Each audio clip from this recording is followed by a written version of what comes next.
பொள்ளாச்சி வழக்கு ஏன் 5-6 வருஷம் இழுத்துச்சு? அண்ணா யூனிவர்சிட்டி கேஸ் ஏன் வெறும் 157 நாட்களுக்குள் தண்டனை வழங்கப்பட்டது? என்ன காரணம்? அந்த சமயத்தில் வந்து அதிமுக அரசுடைய ரூலிங் பீரியட், அது மட்டும் இல்லாமல் 2 ஆண்டுகள் கிட்ட இந்த கோவிடோடைய பேண்டமிக் சுச்சுவேஷன்.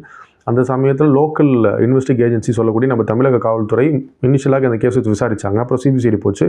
அப்புறம் சிபிஐ வந்து புலனாய்வு மேற்கொண்டு வந்தனால 3 ஏஜென்சிகள் மாறி இந்த வழக்கு வந்து நடத்தப்பட்டு வந்ததுனால ஒரு தரப்புலையும் இப்போ லோக்கல் இன்வெஸ்டிகேஷன் இருக்கும்போது அவங்க ஒரு எஃப்ஐஆர் போட்டிருப்பாங்க, சிபிசியில் இருக்கும்போது ஒரு எஃப்ஐஆர், அப்போ சிபிஐ மாறும்போது அவங்க ஒரு எஃப்ஐஆர் போட்டு தனிப்பட்ட முறையில் யாரெல்லாம் இந்த லோக்கல் போலீஸ் வந்து விசாரித்தாங்களோ இவங்க எல்லாரும் திருப்பி அவங்க வந்து இன்வெஸ்டிகேஷன் பண்ணி ஒரு ப்ராப்பர் ரிப்போர்ட் சப்மிட் பண்ணனால தான் அவங்களுக்கு பொள்ளாச்சி வழக்கில் வந்து தண்டனை வாங்கி தந்து முடிஞ்சுது.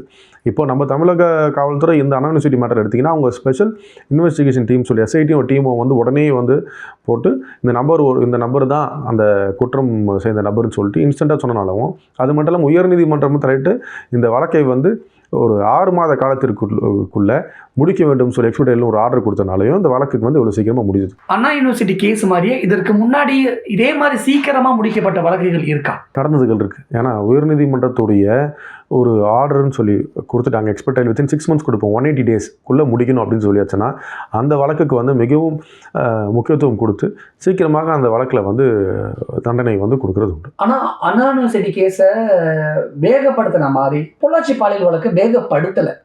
இதுவே பாதிக்கப்பட்ட நிறைய பெண்களுக்கு வந்து ஒரு பின்னடைவாக தானே பார்க்கப்படும். அது வேகப்படுத்தினாங்க தான். அது ஒன்றா லோக்கல் ஏஜென்சிலேருந்து லோக்கல் இன்வெஸ்டிகேஷன் ஏஜென்சிலேருந்து சிபிசிஐடி போது சிபிஐ மாறி போதில் 2 ஆண்டுகள் உங்களுக்கு வந்து கோவிட் சுச்சுவேஷன் ஆயிருது இல்லையா? கோவிட் பேண்டமிக் சுச்சுவேஷன் யாரும் வந்து வெளியவே போகக்கூடாத அளவுக்கு இருந்துச்சு. அப்போ அந்த இடத்துல எப்படி அவங்க வந்து விசாரணை செய்திருக்க முடியும்?